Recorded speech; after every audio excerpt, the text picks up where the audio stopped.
something from TikTok shop for $1. You shouldn't be able to do that. You shouldn't be able to buy a new piece of clothing for $1. There's no way that that's being made ethically or sustainably. It was a kind of a harsh reality for us to realize that it wasn't the sustainability component. Ultimately, what we've seen convert the most people has been when we promote these other value propositions like saving or making money. Our main value proposition is financial. Obviously, we are a sustainable and a circular fashion company, but ultimately people come to Baro because they can save money on something that they want to wear, or they can make something that they have in their closet. An advisor told me that it's a waste of my time to find people and convince them to believe in what we're doing. It's way easier to find people who believe in what we're doing and convincing them to work with us. Hi, Allie. Thank you so much for joining us today. Can you tell us a little bit about yourself and what it is that you do? Yes, happy to be here. My name is Allie Reeves. I'm the CEO and co-founder of Baro. Baro is a fashion rental marketplace. We started Baro, or started concepting the idea for what would become Baro about 2 years ago. My best friend from college and I, Zoe, who is now one of my co-founders, I was visiting her out in LA. We were sitting on her couch. We each had about 7 big events coming up that summer. Weddings, galas, different stuff like that, all of which required us to buy a formal garment that cost a lot of money. And we were kind of sitting on her couch talking about it, being like, I feel really silly buying 7 dresses that all cost more than $500, knowing that I'm probably only going to wear them once. But the options on rental platforms that were structured more B2C, like Rent the Runway or Nuuly, didn't really align with our style preferences. And so we started talking about how back in college, when she lived down the hall from me, I could go over to her apartment at any time and sort of rummage through her closet, which I know is probably common for most college-aged women. But then as we got older, we sort of moved across the country, and you lose that ability to just pop over to your friend's house and borrow something for a night out. And so we really loved and admired peer-to-peer resale platforms like Depop and Vestiaire Collective, but nothing really existed in the space in a rental capacity. And so we saw this huge market opportunity where we as consumers wanted a product like this to exist. So selfishly, we started kind of doing it very ad hoc on Instagram to see if it had any legs. And it snowballed from there, where we saw that more women were feeling the way that we felt, where on both ends of the marketplace, they both wanted to borrow and they also wanted to lend out pieces that were just sort of hanging in their closet that they weren't ready to part with yet. So from there, we did a lot of research. We started building out what the early version of the platform could look like. I taught myself how to use Figma, which is a design software, just to build out the early wireframes of the platform, which is why it looks very like someone who is not a designer made it. But we're fixing that. But we did that, and then we launched our MVP in the App Store about a year ago. So it's been about a year since we've been live. Early feedback has been really great. We've been learning a lot from our early consumers just about what they're liking about the platform, where we can improve it. So far, so good. What do you think it is that actually drives consumer behavior when it comes to sustainable fashion? And how does that compare with what brands wish drove their behavior? I think it's interesting. I think that, in the past year, we've talked to a lot of our users to really understand why they're consuming and why they're tapping into circular fashion. And I mean, for us internally as a team, that is one of the major driving forces. We are huge proponents of sustainable fashion and sustainability in all aspects of our lives. But funnily enough, I think something that we found is that for the average consumer, it's not nearly as important to them as other things like price and options. Not to say that it's not important, but I think that what we've found is that we have to have this really good balance of the way that we speak to our consumer. It's not super preachy about sustainability. It's sort of like an added bonus. And so I think that that's been the biggest lesson for us, or the biggest, in our marketing materials. I think we used to lean a lot more into the sustainability element. And then as we've sort of started to meld that with other elements, it's resonated more, because I think that people like the ability to be sustainable, but it's not the thing that we found is driving them to use Baro the most. Why do you think there's that gap there between what people say they value and what they actually buy? I think that it's not anyone's fault necessarily. I think that sustainable fashion tends to be a little bit more expensive. I think that a lot of the sustainable brands that I shop or that I'm fans of, the price of their garments is higher, but that's because they're paying their workers a living wage. They're using ethical materials and ethical practices, and those things do just cost more money. I think that things that, like buying something from TikTok shop for $1, you shouldn't be able to do that. You shouldn't be able to buy a new piece of clothing for $1. There's no way that that's being made ethically or sustainably. But I think that we've gotten really used to convenience culture, especially in fashion. I think that because of fast fashion brands like Zara and Shein, it's become the norm to be able to go out and buy something for less than $20. And I think people have gotten so accustomed to not having to spend a lot of money that now it's harder for them to dish out money when it comes to buying fashion, which is one of the things that we really want to sort of circumvent at Baro is by, showing people that you should invest in these better made pieces because you can make money back on them by lending versus buying something from Shein that's going to deteriorate after 3 wears. You kind of weigh the pros and cons there. But I think that younger consumers care a lot about sustainability, but we also have the least amount of disposable income. And so it's sort of this give and take where it's like, I don't fault people for not buying sustainable fashion. I know that that is like the end goal, but it's just sort of a victim of circumstances. And so I think we're trying to give people another way to tap into that without necessarily having to spend as much money as historically you would have. And I think that I can't remember exactly when, but I believe it was in the 80s or maybe in the 90s is when they started using synthetic materials more and more in clothing. And I'm a huge vintage shopper. I also am I wear a ton of my mom's clothing, my grandmother's clothing. And if you were to compare just like the average sweater that you could buy today versus the average sweater that my mom or my grandma bought, it's like night and day when you kind of compare them next to each other. Everything is polyester these days. I think that like that's also a huge part of it too, is the materials that we're using in these garments also are not recyclable and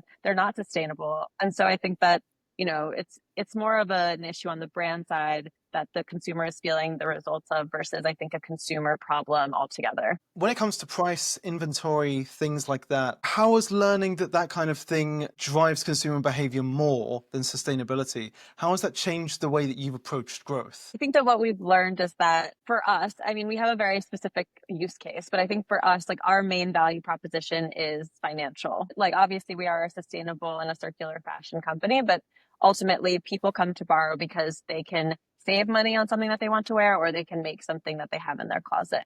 And I think that in terms of growth, just leaning into those two value propositions has been the biggest conversion for us. Like I think that when we talk about I think that for us, it has been really trying to fine tune what the major messaging points are that resonate with our audience. And I think that it was a kind of a harsh reality for us to realize like that it wasn't the sustainability component. And I think that we still try to talk a lot about that in our newsletter and on our social content.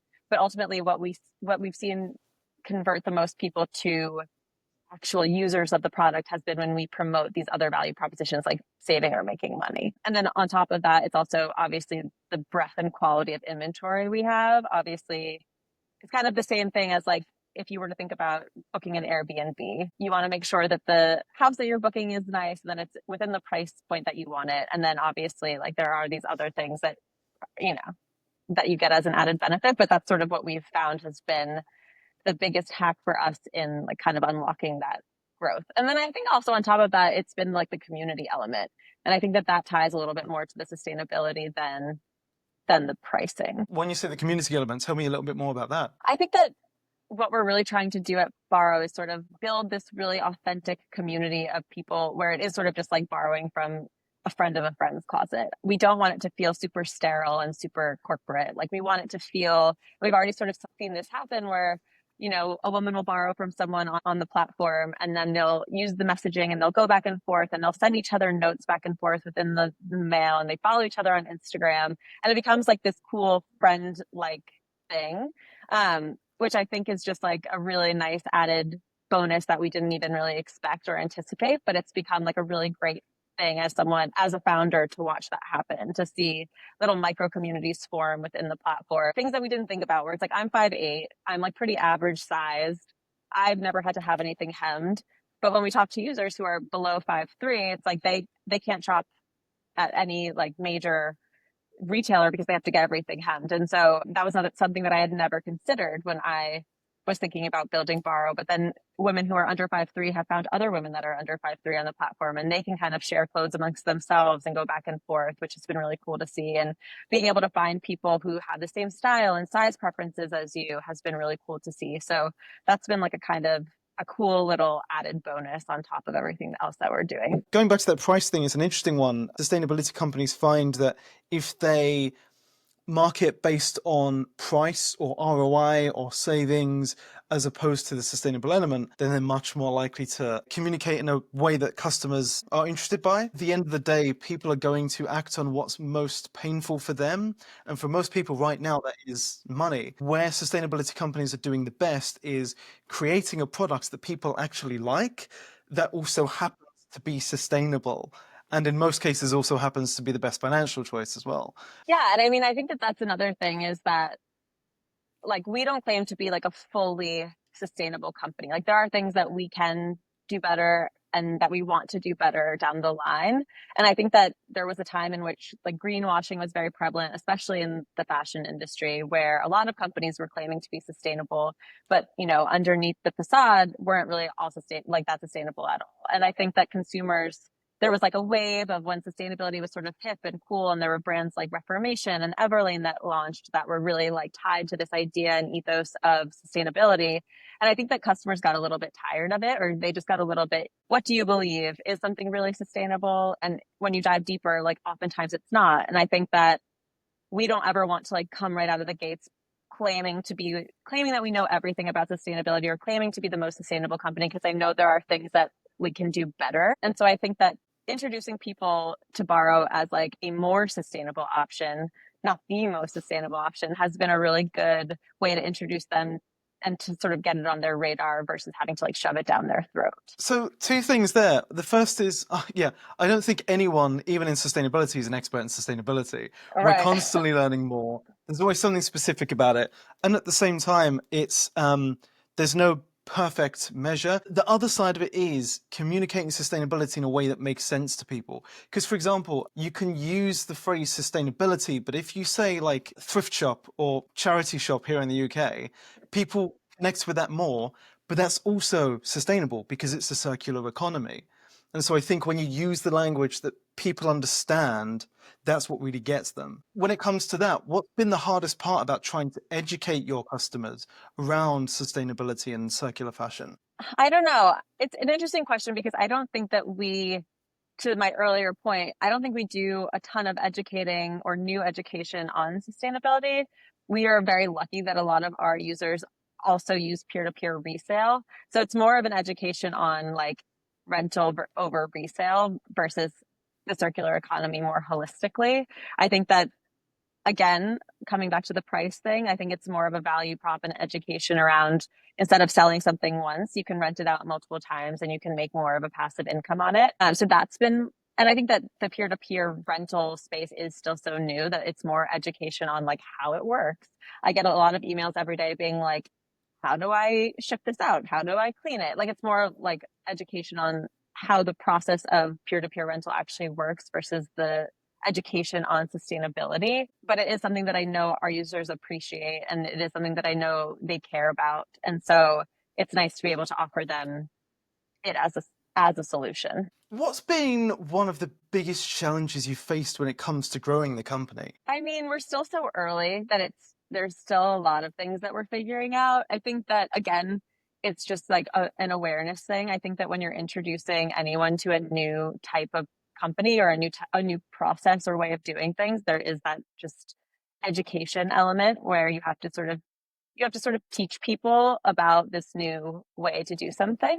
So I think that I would say that that has probably been one of the hardest challenges. I think trying to build a brand that centers around trust has been really important to us, where, you know, you're listing some of your most prized possessions on this platform. You want to be able to trust that the people who are running it are good people and that you're going to get the things that you put on their back in the same condition that you lent them out in. And I think that that has been like a big challenge, getting people over those initial friction points. And, you know, that means a lot of like late night calls to the post office to make sure that things aren't lost in the mail and that, you know, being as available as we can on email to people who have questions. So I think that, you know, slowly chipping away at it and making sure that people feel comfortable using the platform. But yeah, I mean, I could spend hours talking about all of the all of the things that have been difficult and that we're still figuring out. I don't claim to have all of the answers or know everything. by any means. What's the most surprising failure you had when it comes to growth? Is there something that you were sure was going to work and then it just didn't? Yes. So this is very specific, but my co-founder Zoe has been a stylist for 10 years. She's very ingrained in the stylist fashion network, especially in LA. And what we found early on when we were doing user testing was that stylists actually have been renting out their clothes to other stylists for years. It's like an industry kind of trick. Like people know it, people do it. And so we approached them as like a, hey, you're already doing this. We're building this software. You can use this to basically already do what you're doing, but streamline it, make it safer, make it easier. We thought it was, from our perspective, a really easy sell.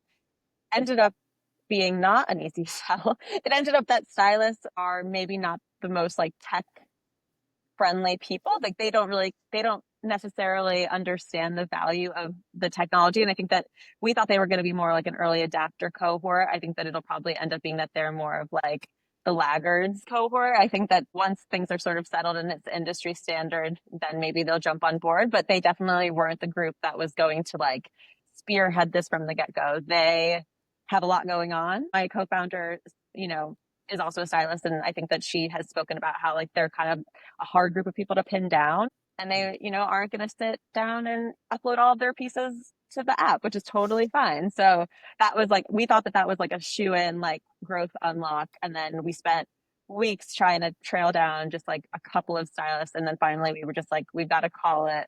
This isn't working, on to the next thing. Yeah, it happens a lot more than you think to a lot of different companies. It is easy to think of almost those like non-techie people, not to cast any assumptions or anything, but it's easy to think of non-techie industries as like this blue ocean where you can go in and take it over because no one's done it yet. It can be tempting to do that, but usually there's a reason there isn't much competition. I think that's the really key thing there. Totally. And I think that like once we're there and we've got it figured out and we've made it as easy as possible, I think that then we can go back. But yes, I think that's a good point where it's like some people just, they like the way that they do things, and I respect that. If you were given like $1 million for growth, awareness, where would you spend that and why? I think that we've found a really interesting, so as much as the stylist angle didn't necessarily work out, we found like another interesting unlock for us, which has just been like these brand ambassadors and these like people who are really excited about what we're doing. And I think that something that we pride ourselves on at Baro is like we've never paid an influencer to work with us, just because fundamentally we don't believe in doing, well, first of all, we don't have the money to pay what some of these influencers are asking. But second of all, I think that if you're trying to build an authentic community, paying people to promote your brand that aren't authentically using your brand, I don't believe in.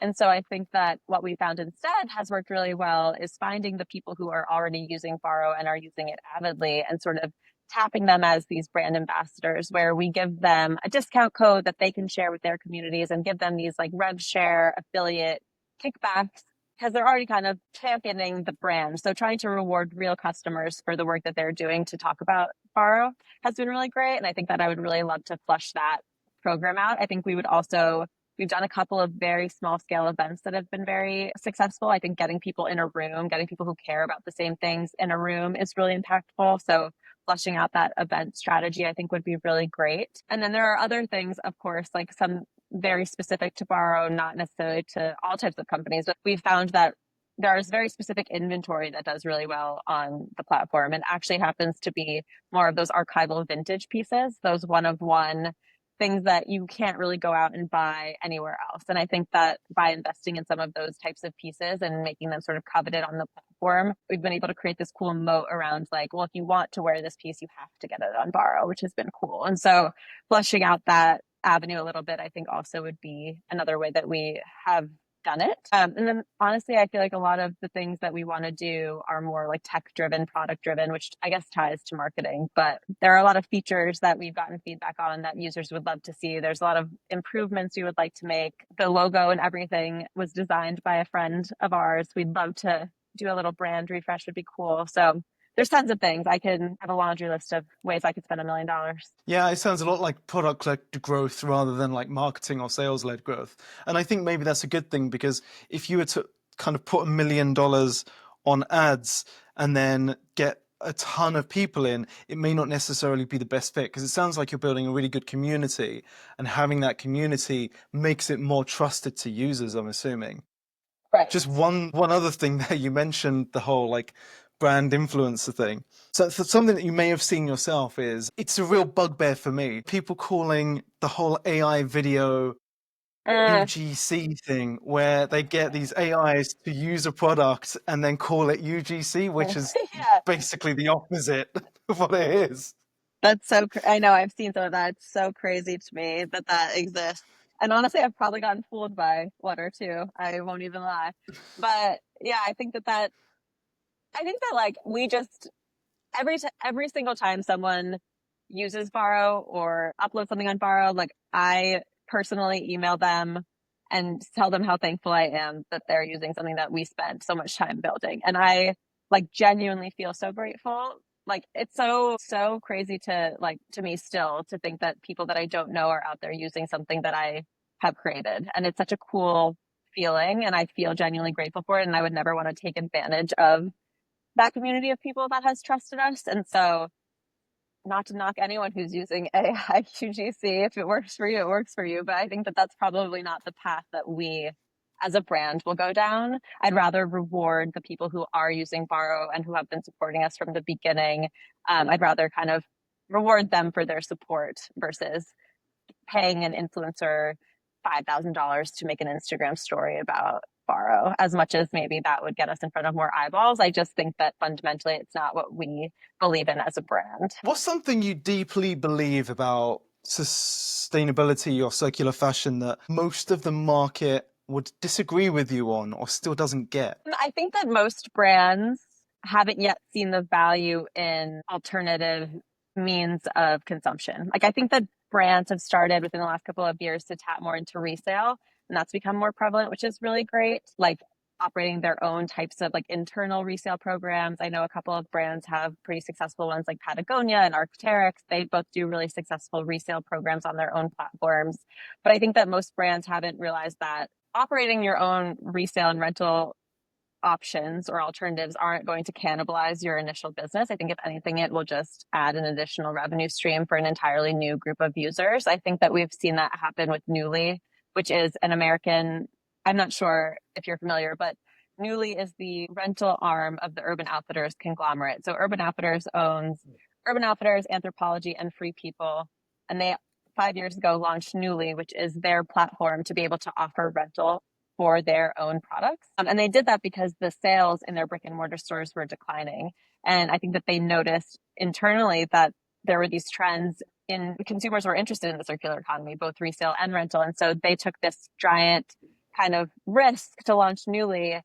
And I think that they did receive some initial pushback that they thought it would cannibalize the business, but it's actually outperformed all of the brick and mortar sales for all of their stores. And this year has been profitable. And I think that that is really great market validation for us that brands are starting to see the value in offering consumers different means of consumption. You don't need to just keep producing more and more products. We already have enough products. How can we recirculate them and use the products that already exist? And I think that brands, for whatever reason, maybe scoff at resale and rental because it's not been marketed as like chic or luxury. And I think that that's something that we're trying to do with Baro is like we do want it to feel elevated and we do want it to feel luxurious. And I think that a large part in that is because it hasn't felt that way historically.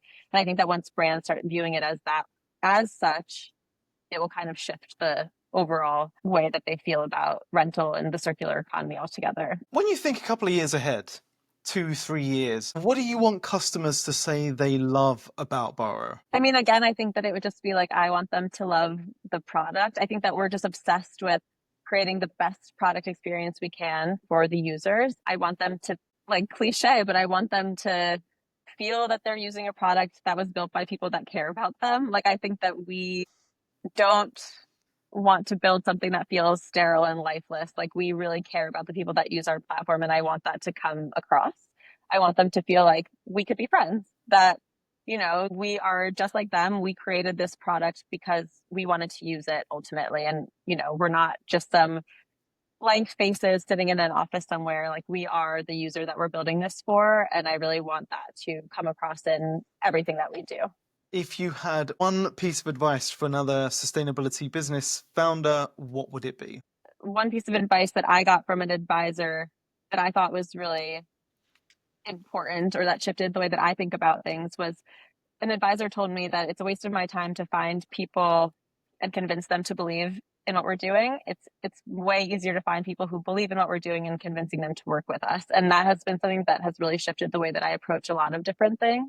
So many times that I'm in a room with people who don't, I've been asked so many times, like, are people really going to rent clothes? Or like, why do you need more than one dress? And there are just some of the questions that I get during some meetings I'm a little bit taken aback by. And I think that that maybe also relates to sustainability in a way where I think a lot of people, especially in certain situations, are thinking more about profit and there are other things on their mind over sustainability. And I think that finding the people who believe and have the same values as you is way more important than trying to find someone that you think can solve all your problems and convincing them to, believe in what you're building versus I think you'll find a lot more, it's just a lot more symbiotic if you find people who really believe in what you're doing and then kind of joining together has been a really great experience and has been something that I've been taking into a lot of the conversations that I've been having recently. Thank you so much for your time today. How can people get in touch with Baro, with you, get involved?